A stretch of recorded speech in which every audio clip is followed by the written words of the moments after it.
વસ્તી કે પટી ગયું કોઈ ડીઝલ પટ્યું નહીં। આ તો વસ્તીની વહેમ છે ને કે હવે કેવા પેટ્રોલ પંપવાળા નિરાશથી બેઠા છે। આમ તો એક આવે ને એક જાતું, અને પહેલાં પબ્લિક સોનું નોખાતી એની જગ્યા ઉપર હાલ ટંકી ફૂલ કરીને બેઠે છે।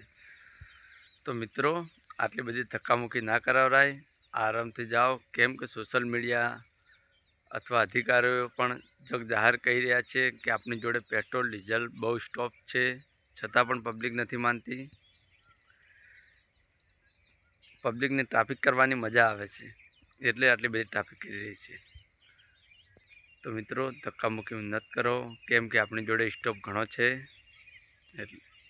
એટલે આરામથી જાઓ, અને લાઇનમાં પણ આરામથી જાઓ તો લાઇનમાં પણ ના ઊભું રહેવું પડે, છતાં પબ્લિક નહીં સમજતી, એટલે લાઇનમાં ઊભી રહીને પણ લઈ શકે છે। તો મિત્રો, આજે તો આપણે આવી ગયા છે ખેતરમાં, કેમ કે જો મિત્રો અમારી બાજરી છે, કેવી છે બાજરી કોમેન્ટ જરૂરથી કરજો।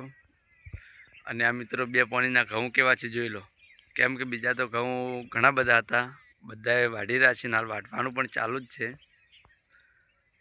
જો મિત્રો, તો જય માતાજી મિત્રો, આટલે બ્લોગ સમાપ્ત કરીએ છીએ।